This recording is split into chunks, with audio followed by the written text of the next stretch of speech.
Proklamasi. Kami, bangsa Indonesia, dengan ini menyatakan kemerdekaan Indonesia. Hal-hal yang mengenai pemindahan kekuasaan dan lain-lain diselenggarakan dengan cara saksama dan dalam tempo yang sesingkat-singkatnya. Jakarta, 17 Agustus 1945, atas nama bangsa Indonesia, Soekarno Hatta. Assalamualaikum warahmatullahi wabarakatuh. Perkenalkan, nama saya Anissa Elviani dari Universitas Pahlawan Tuanku Tambusai Fakultas Pendidikan. Sebelumnya video ini dibuat untuk menyelesaikan salah satu ujian dari mata kuliah Pendidikan IPS SD. Di sini saya akan mencoba untuk menjelaskan tentang memahami makna proklamasi kemerdekaan, upaya mempertahankan kemerdekaan, dan upaya mengembangkan kehidupan kebangsaan yang sejahtera. Makna proklamasi kemerdekaan. Proklamasi kemerdekaan berarti masa pendudukan bangsa asing telah berakhir dan dimulailah kehidupan Indonesia yang merdeka. Berikut adalah makna proklamasi kemerdekaan bagi Indonesia. 1. Makna proklamasi sebagai puncak perjuangan bangsa Indonesia. 2. Makna proklamasi sebagai pernyataan de facto. 3. Makna proklamasi awal perjuangan baru. 4. Makna proklamasi sebagai tonggak sejarah. 5. Makna proklamasi sebagai kesempatan untuk maju. 6. Makna proklamasi dari aspek hukum. 1. Makna proklamasi sebagai puncak perjuangan bangsa Indonesia. Proklamasi kemerdekaan tanggal 17 Agustus 1945 merupakan puncak perjuangan bangsa ini. Jadi serangkaian perjuangan menentang kaum penjajah akhirnya akan mencapai pada suatu puncak, yakni kemerdekaan. Dengan kemerdekaan berarti bangsa Indonesia mendapatkan suatu kebebasan. 2. Makna proklamasi sebagai pernyataan de facto. Untuk menjadi negara yang merdeka secara de facto, berarti negara tersebut diakui kemerdekaannya oleh negara lain berdasarkan fakta yang ada. Proklamasi yang telah menyatakan bahwa Indonesia akhirnya menjadi negara yang merdeka menjadi pernyataan kemerdekaan secara de facto. 3. Makna proklamasi awal perjuangan baru. Maksudnya ialah yang pertama, proklamasi merupakan puncak perjuangan bangsa Indonesia untuk mencapai kemerdekaannya. Yang kedua, dengan proklamasi berarti bangsa Indonesia mendapatkan kebebasan untuk menentukan nasibnya sendiri sebagai bangsa yang berdaulat. Yang ketiga ialah proklamasi merupakan jembatan emas untuk menuju masyarakat yang adil dan makmur. Yang keempat, makna proklamasi sebagai tonggak sejarah. Maksudnya ialah proklamasi ibarat tiang utama perjuangan bangsa Indonesia.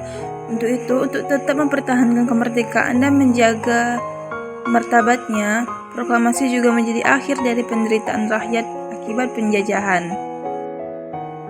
Yang kelima ialah makna proklamasi sebagai kesempatan untuk maju.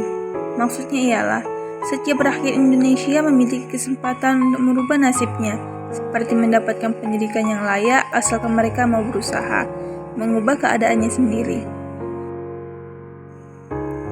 Yang keenam, makna proklamasi dari aspek hukum. Maksudnya, dari segi aspek hukum, proklamasi merupakan pernyataan yang isinya berupa keputusan politik tertinggi bangsa Indonesia untuk menghapuskan hukum kolonial bangsa penjajah dan diganti dengan tata hukum nasional.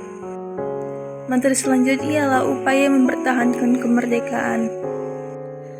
Upaya mempertahankan kemerdekaan itu terbagi atas dua macam. Yang pertama, upaya mempertahankan kemerdekaan Republik Indonesia dengan perjuangan fisik, dan yang kedua ialah upaya mempertahankan kemerdekaan RI dengan perundingan. Mempertahankan kemerdekaan Republik Indonesia dengan perjuangan fisik. Yang pertama adalah insiden bendera di Surabaya. Yang kedua ialah pertempuran rakyat di Makassar. Yang ketiga, pertempuran 5 hari di Semarang. Yang keempat, pertempuran Medan Area. Yang kelima, pertempuran di Ambarawa. Yang keenam, pertempuran di Jakarta. Dan yang ketujuh, pertempuran Merah Putih Putih di Manado atau Minahasa. Yang ke-8 pertempuran Margarana di Bali.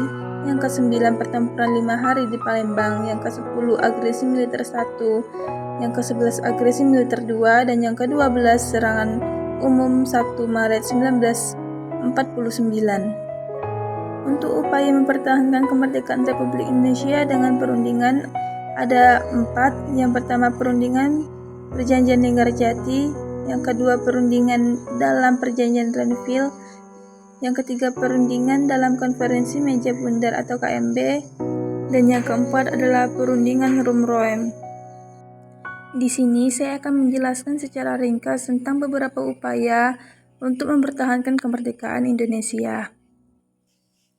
Yang pertama adalah insiden bendera di Surabaya. Insiden ini terjadi di Hotel Yamato, yaitu insiden peristiwa perobekan warna biru pada bendera Belanda yang berkibar di Hotel Yamato pada tanggal 19 September 1945 yang didahului oleh gagalnya perundingan antara Sudirman dan W.V.C. Polygman untuk menurunkan Belanda. Pertempuran di Ambarawa. Palangan Ambarawa merupakan peristiwa perlawanan rakyat Indonesia melawan sekutu yang terjadi pada 20 Oktober sampai 15 Desember 1945 di Ambarawa. Palangan Ambarawa atau Pertempuran Ambarawa bermula dari kekalahan Jepang pada Perang Dunia Kedua sehingga membuat sekutu tertarik untuk menguasai Indonesia kembali. Peristiwa Merah Putih di Manado merupakan peristiwa penyerbuan markas Belanda yang berada di Tering, Manado pada tanggal 14 Februari 1946. Pertempuran Margarana di Bali. Margarana terjadi di Bali tanggal 20 November 1946. Puputan Margarana merupakan salah satu perlawanan masyarakat Bali dalam melawan Belanda. Pertempuran ini dipimpin oleh Letnan Kolonel I.F. 1 Gusti Ngurah Rai. Perundingan Linggarjati atau Perundingan Cirebon adalah salah satu perundingan antara Indonesia dan Belanda di Linggarjati, Jawa Barat yang menghasilkan persetujuan mengenai status kemerdekaan Indonesia. Perundingan Linggarjati merupakan salah satu upaya yang dilakukan untuk kemerdekaan Indonesia, mempertahankan kemerdekaan Indonesia dalam bentuk perundingan. Ada banyak cara untuk upaya mengembangkan kehidupan kebangsaan yang sejahtera, di antaranya antara lain yang pertama, bersikap toleransi antar warga negara atas perbedaan yang hadir di masyarakat seperti suku, agama, ras, budaya, dan golongan. Yang kedua, saling menghormati dan menghargai keragaman budaya yang ada di tiap-tiap elemen masyarakat di Indonesia. Yang ketiga, pemerintahan membangun di seluruh wilayah Indonesia, baik pembangunan yang bersifat fisik seperti infrastruktur dan pembangunan yang bersifat non-fisik seperti pemerataan pendidikan. Yang keempat, penyediaan lapangan kerja yang memadai sehingga angka kemiskinan dapat ditekan dan masyarakat mampu hidup secara swadaya dan layak.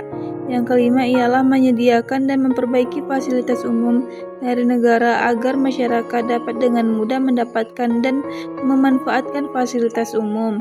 Dan yang terakhir, yang keenam ialah taat membayar pajak agar infrastruktur dan pembangunan lainnya dapat terus berjalan karena pembangunan adalah dari rakyat untuk rakyat. Terima kasih karena telah menonton video dari saya. Saya harap apa yang saya jelaskan saat ini dapat menambah wawasan kita semua. Dan melalui video ini saya harap kita semua dapat mengingat bagaimana besarnya perjuangan para pahlawan dan para pemuda Indonesia untuk memerdekakan bangsa Indonesia. Bahkan setelah merdeka pun mereka masih berusaha payah dan berjuang dengan darahnya untuk membebaskan diri dari penjajahan bangsa asing. Oleh karena itu, kita sebagai generasi muda diharapkan menjadi teladan yang baik serta dapat mengingat semua perjuangan-perjuangan yang telah dilakukan oleh pahlawan. Baiklah, sekian dari saya. Jika ada kata-kata yang salah, saya mohon maaf. Wabillahi taufiq wal hidayah. Wassalamualaikum warahmatullahi wabarakatuh.